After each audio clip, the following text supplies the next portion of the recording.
The Galactic Academy was a sprawling, state-of-the-art institution nestled on the lush moon of Titanese Prime. Its towering spires pierced the pale lavender sky, and its halls echoed with the footsteps of the galaxy's most promising young minds. From every corner of the universe, students of countless species came here to learn, train, and push the boundaries of what their civilizations believed possible.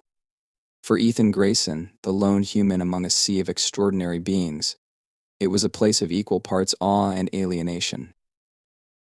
From the moment Ethan arrived, he felt the weight of his uniqueness.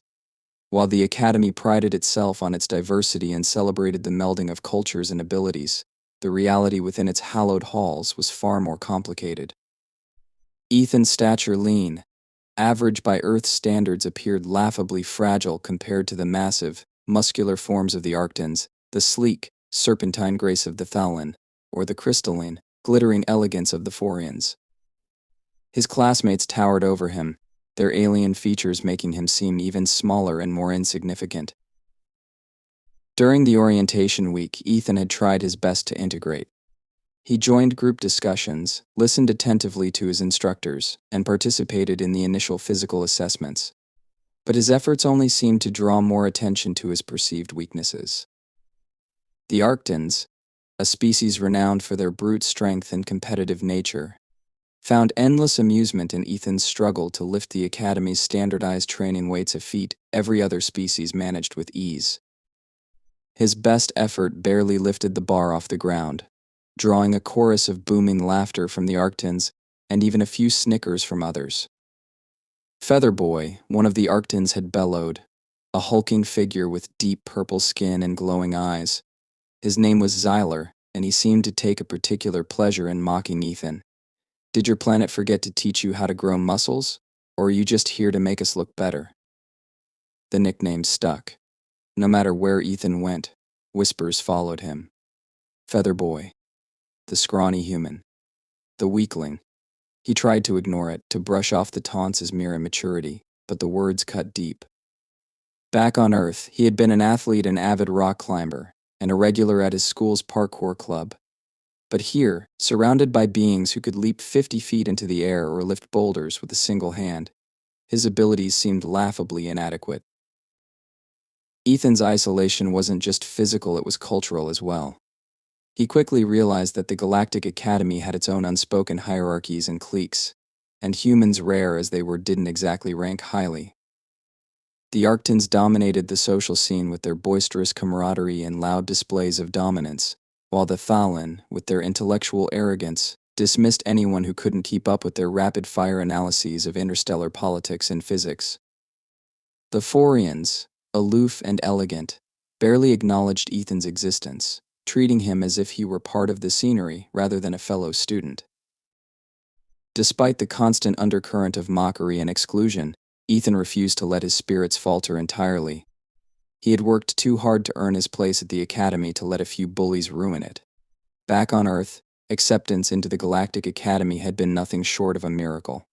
Thousands of applicants had vied for the single spot allocated to humanity that year, and Ethan's determination, intelligence, and adaptability had set him apart. He wasn't about to let a few alien jocks send him running back to Earth with his tail between his legs. Ethan spent most of his free time alone, wandering the Academy's expansive grounds. He found solace in the Arboretum, where alien flora from across the galaxy bloomed in vibrant, otherworldly colors.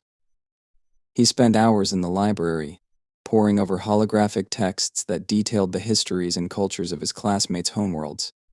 If he couldn't match them in strength or agility, he reasoned, he could at least understand them better than they understood him. Still, the loneliness was palpable. The few times Ethan tried to join conversations or participate in group activities, he was met with polite indifference or outright dismissal. During a team-building exercise in the Academy's zero-gravity chamber, one of the Arctans had accidentally shoved him into a wall, earning roars of laughter from his teammates. Ethan's protests went unheard, his complaints brushed off as sour grapes. The instructors, for their part, seemed indifferent to the social dynamics unfolding among their students. The Academy's philosophy was one of self-reliance, and perseverance. Students were expected to navigate challenges, both physical and social, on their own. Complaints of bullying were met with platitudes about resilience and the importance of proving oneself. Ethan quickly learned that if he wanted to succeed here, he would have to rely on his own resourcefulness and determination. Ethan's breaking point came during the first interspecies sparring match. The exercise was meant to teach students how to adapt their combat styles to opponents of different physiologies and strengths. Ethan was paired with Xyler, who grinned menacingly as he loomed over him in the training ring. The match was over in seconds. Xyler knocked Ethan flat on his back with a single swing of his massive arm, drawing cheers and applause from the other Arctans. Ethan's humiliation was complete when Xyler leaned down, his glowing eyes narrowing. "Stick to reading books, feather boy," he sneered. "Leave the real training to those of us who can handle it." Ethan didn't cry. He refused to give them that satisfaction. But as he lay in his bunk that night, staring at the sterile metal ceiling of his dorm, he couldn't help but wonder if they were right. What was the point of trying so hard when it seemed the entire galaxy was against him? He felt like an ant trying to prove its worth in a world of giants. But then Ethan remembered something his father had told him before he left Earth. Strength isn't just about muscles or brute force. It's about how you use what you've got to overcome the odds.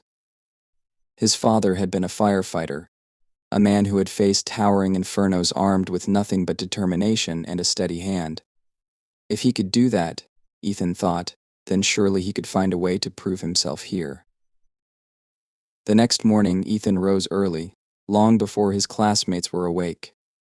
He made his way to the Academy's training grounds, where he spent hours running drills and practicing maneuvers on his own.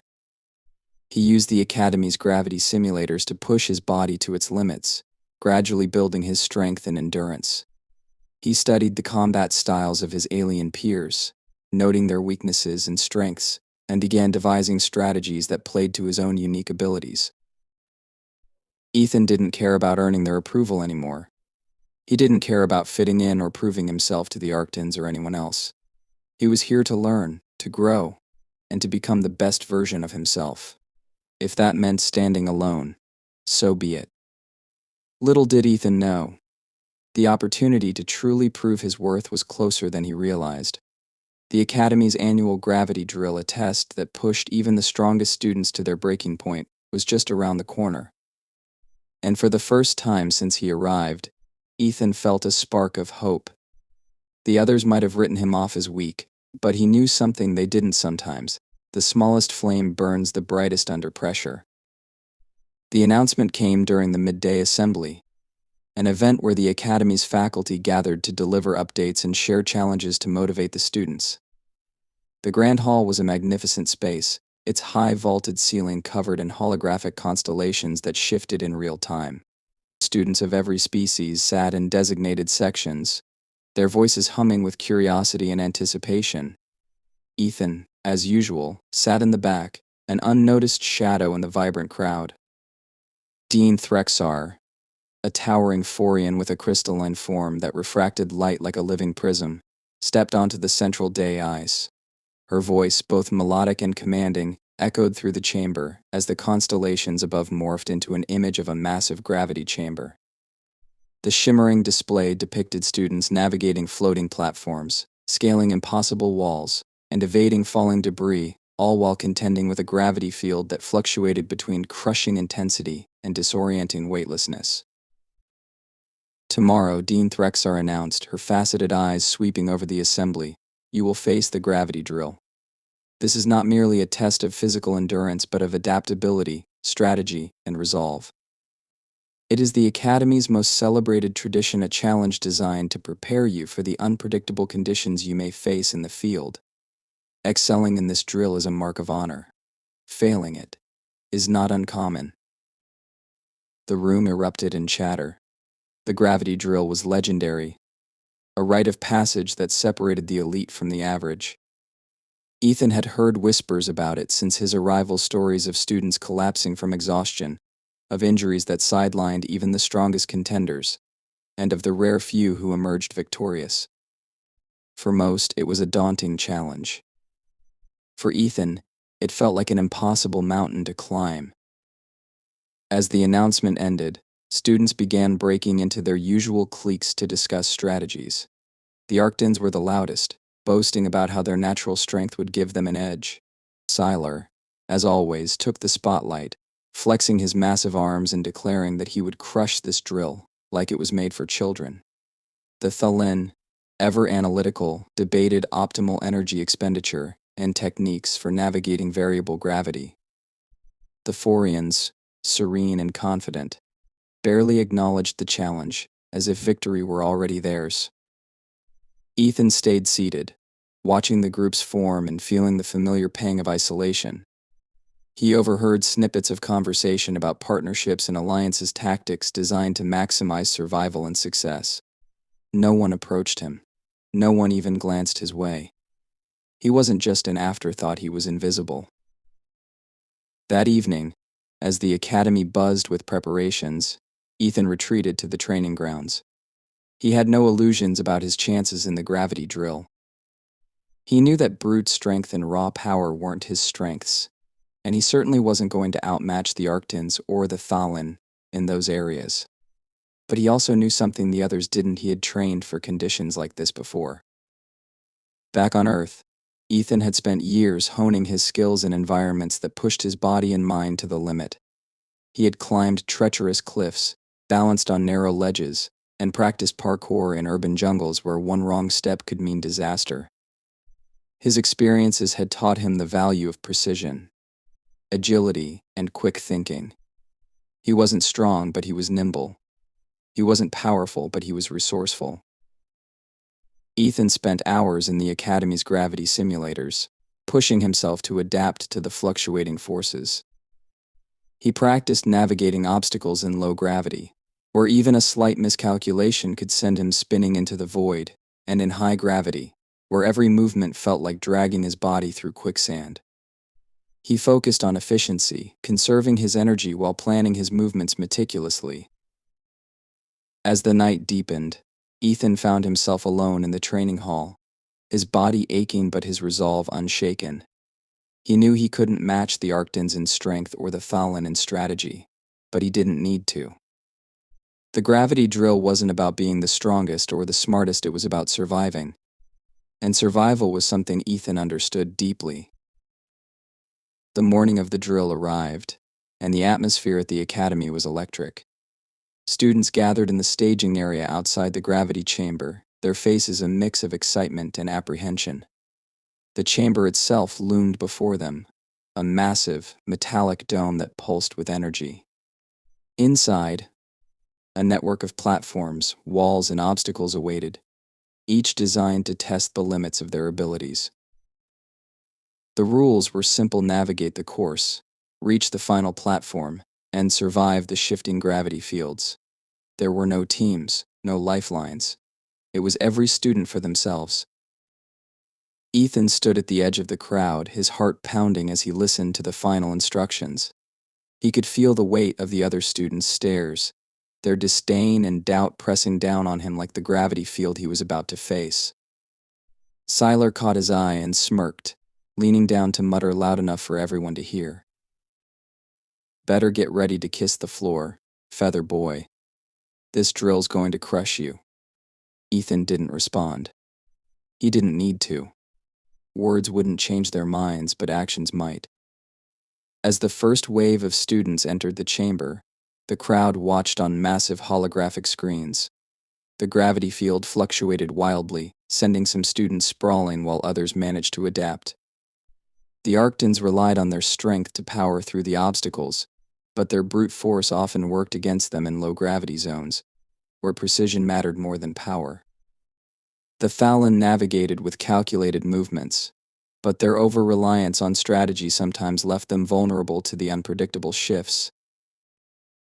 When Ethan's turn came, he stepped into the chamber, the door sealing shut behind him with a hiss. The air was thick with tension, and the hum of the gravity generators reverberated through his bones. The first platform loomed ahead, suspended in a zone of low gravity. Ethan took a deep breath, his training kicking in. He launched himself forward, his movements fluid and controlled. While other students had flailed wildly in the low-gravity zones, Ethan used his momentum to propel himself gracefully from platform to platform. His smaller frame, once mocked, now became an asset as he twisted and turned with ease. The gravity shifted suddenly, increasing to crushing levels. Ethan dropped to his hands and knees, feeling the weight press down on him. He gritted his teeth, focusing on small, deliberate movements. He remembered his father's words, "It's not about how hard you push, it's about how smart you move." As he climbed a towering wall in a zone of variable gravity, Ethan noticed the holographic screens displaying his progress. The crowd outside was unusually quiet, their eyes glued to his every move. For the first time since his arrival, he wasn't just an outcast, he was a contender. Ethan pressed on, navigating the final obstacles with a mix of agility, strategy, and sheer determination. When he reached the final platform, his body was trembling with exhaustion, but his spirit was unbroken. The chamber fell silent as the gravity field stabilized, and the door opened to reveal the stunned faces of his peers. He had done it. Against all odds, Ethan Grayson had conquered the gravity drill. And as he stepped out of the chamber, the whispers began to change. For the first time, they weren't mocking. They were impressed. The door of the gravity chamber slid open with a low hiss, releasing a gust of cold, sterile air that billowed out like an exhalation from the bowels of the galaxy's most grueling test. Ethan stepped out, his legs trembling under the strain of the drill's relentless gravitational shifts. Sweat poured down his face, soaking into his academy-issued uniform, and his chest heaved as he struggled to catch his breath. But despite his exhaustion, there was something undeniable in his posture, a quiet triumph that resonated louder than any cheer or applause. The crowd of students gathered outside the chamber stared in stunned silence. The massive holographic display overhead had captured every moment of his performance, from his graceful maneuvers in the low-gravity zones to his calculated endurance during the crushing high-gravity segments. Even now, a replay looped above them, showing Ethan's final leap to the victory platform, a feat that had left even the strongest Arctan struggling. For a moment, it felt as though time itself had frozen. No jeers, no whispers of Feather Boy, no smirks from the Arctans, just wide-eyed astonishment. It was Xyler who finally broke the silence, his deep, booming voice cutting through the air like a thunderclap. "Lucky break," he scoffed, his glowing eyes narrowing as he crossed his massive arms. "No way you could have done that without cheating." Ethan turned his gaze toward Xyler, his body still trembling from the exertion but his expression calm. He didn't need to respond. The holograms had already spoken for him, displaying every moment of the drill with unflinching clarity. Ethan hadn't cheated, and everyone knew it. His success had been earned through grit, strategy, and an ability to adapt under pressure, qualities the Academy prized above all else. Before anyone else could speak, Dean Threxar's voice rang out, commanding attention with its crystalline resonance. She stood at the edge of the crowd, her faceted form shimmering under the pale light of Titanese Prime's twin moons. Her gaze swept over the students before settling on Ethan, and for the first time since his arrival at the Academy, he saw something in her expression that wasn't cold indifference. It was approval. "Ethan Grayson," she began, her melodic voice carrying across the training grounds. "Your performance in the gravity drill was exemplary. You demonstrated adaptability, precision, and resilience, the very traits we seek to cultivate in our students. You have not only surpassed expectations but have set a new standard for what it means to excel under extreme conditions." A murmur rippled through the crowd, a mix of admiration and disbelief. Ethan felt a surge of pride, but he kept his expression neutral. He had learned early on that showing too much emotion in front of his peers could be seen as weakness or worse, arrogance.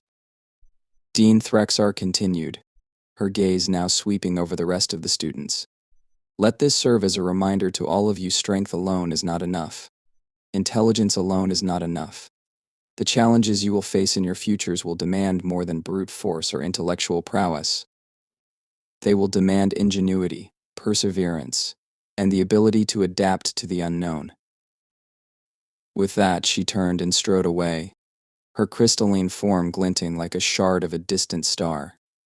The crowd began to disperse, but not before Ethan caught a few lingering glances, some curious, some grudgingly respectful, and a few even admiring. For the first time, he wasn't entirely invisible. He wasn't just Feather Boy anymore. As Ethan made his way back to his dorm, the adrenaline that had fueled him through the drill began to fade, leaving behind a bone-deep exhaustion. His muscles ached with every step, and his mind buzzed with the events of the day. He replayed the drill in his head, analyzing his performance and noting areas where he could improve.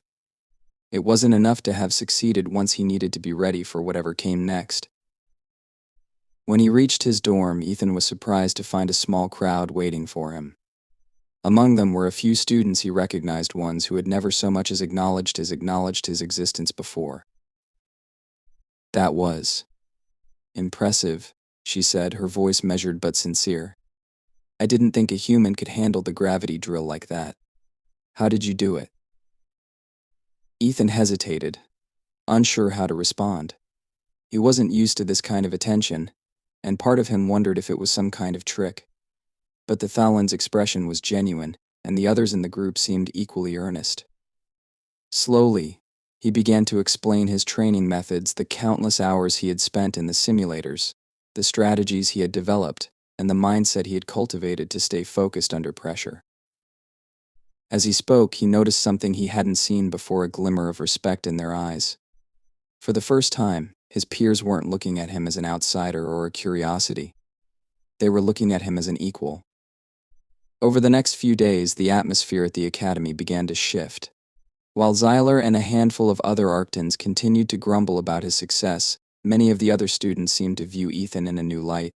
Some even approached him during meals or training sessions, asking for advice or simply striking up a conversation.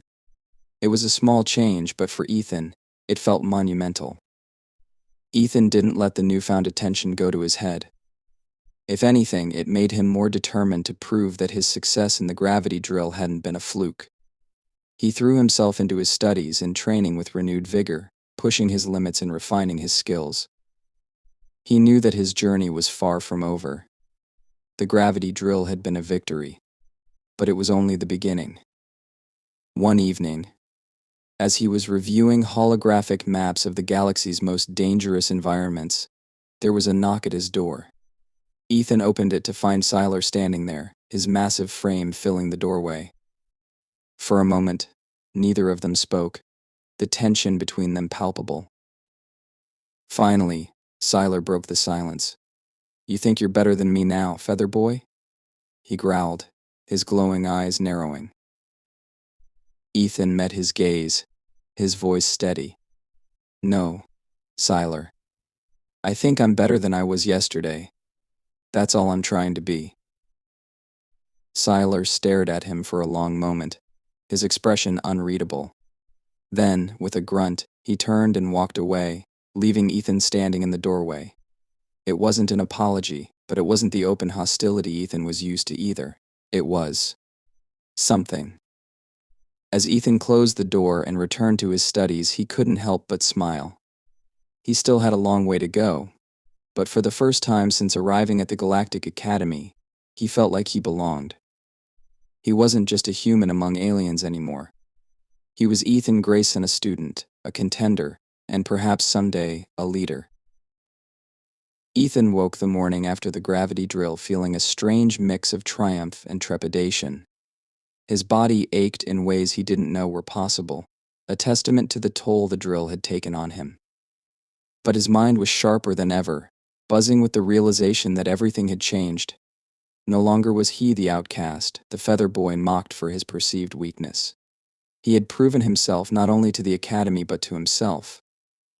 Yet deep down, he knew that the path ahead would only grow steeper. Triumph had painted a target on his back. The Academy buzzed with whispers about Ethan's performance. In the dining hall, where he usually ate alone at a corner table, glances followed him everywhere. Some were filled with awe, others with grudging respect, and a few, like those from Xyler and his circle of Arctan friends, brimmed with resentment. Ethan did his best to ignore them, focusing instead on the task he had set for himself to continue improving, not for their approval, but for his own growth. His instructors, too, had taken notice.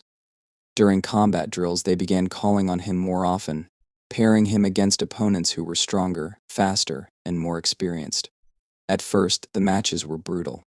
Ethan was tossed, pinned, and outmaneuvered by nearly every opponent. But he refused to back down. Every loss was a lesson, every mistake an opportunity to refine his strategy. Slowly but surely, he began to hold his own, relying on agility, intelligence, and an uncanny ability to adapt to his opponent's weaknesses. One day, during a particularly grueling sparring session, Ethan faced off against an opponent from the Forian species, a towering crystalline figure, whose every movement seemed calculated to perfection. The match was intense, the Forian using their reflective surface to disorient Ethan with bursts of refracted light. But Ethan had learned to think on his feet.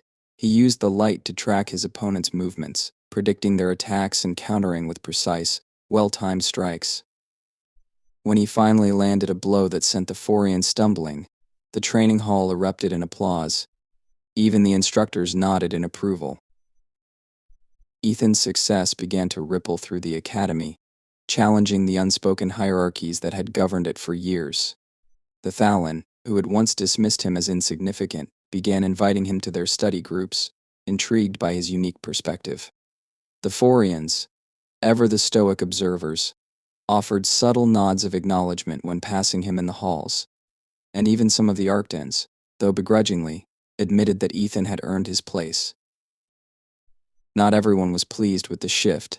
Sylar, humiliated by Ethan's performance in the gravity drill and frustrated by the growing respect he was garnering, grew increasingly antagonistic. During one training exercise, Sylar went out of his way to trip Ethan, sending him sprawling onto the ground.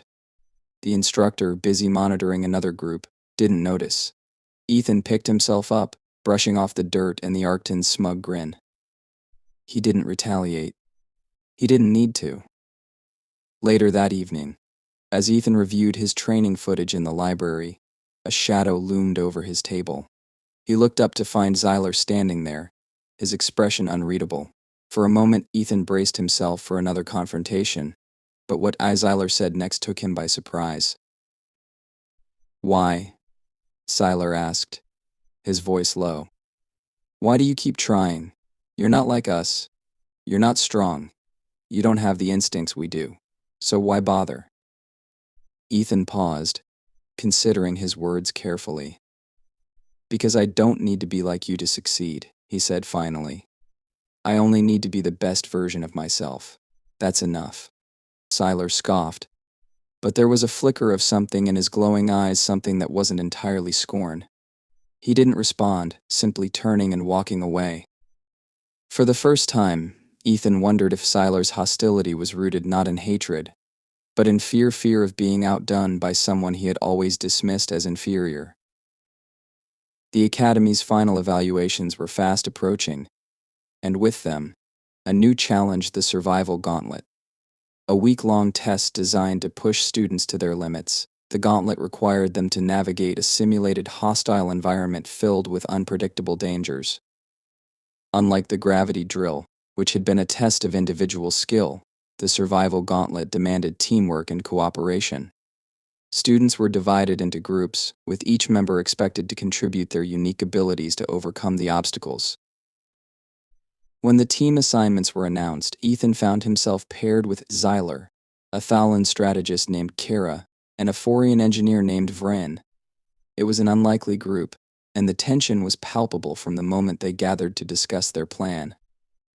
Sylar barely acknowledged Ethan's presence, while Vren remained aloof, focusing on the technical aspects of the simulation. Kara, to her credit, tried to mediate, but her sharp, analytical approach only highlighted the group's lack of cohesion. The first day of the gauntlet was chaotic. The simulated environment, a dense jungle with shifting weather patterns and hidden threats, tested the team's ability to adapt on the fly. Sylar charged ahead, relying on brute strength to clear obstacles, but his impatience often put the group at risk. Vrin's technical solutions were ingenious but time-consuming, leading to arguments over whether to prioritize speed or precision. Ethan, meanwhile, found himself caught in the middle, trying to balance the team's strengths and weaknesses while keeping them focused on the objective. As the days went on, the team began to fall apart. Tensions reached a boiling point during a particularly dangerous segment of the gauntlet, where the group had to navigate a series of unstable platforms over a pit of simulated magma. Sylar, frustrated by the slow pace, attempted to leap across without waiting for Vrin to stabilize the platforms. He slipped, barely catching the edge in time to save himself. The group pulled him back to safety, but the incident left them shaken. That night, as the team camped in a clearing, Ethan finally spoke up. "We're not going to make it if we keep working against each other," he said, his voice firm but calm. "Sylar, your strength is an asset, but you need to think before you act. Vrin, your solutions are brilliant, but we can't afford to overanalyze every situation. And Kira, we need more than strategy. We need trust." His words hung in the air, heavy with truth. Slowly, the others nodded. It wasn't an immediate transformation, but it was a start. The final days of the gauntlet saw a new dynamic emerge. Sylar, though still brash, began to listen to Ethan's guidance. Vrin adjusted his approach, finding faster ways to implement his technical solutions. Kara shifted her focus from micromanaging to supporting the group's decisions. And Ethan, for the first time, felt like a leader, not because he was the strongest or the smartest, but because he could see the potential in each of them and bring it to the surface. When the gauntlet ended, their team stood among the top performers. As they emerged from the simulation, the instructors commended their resilience and adaptability.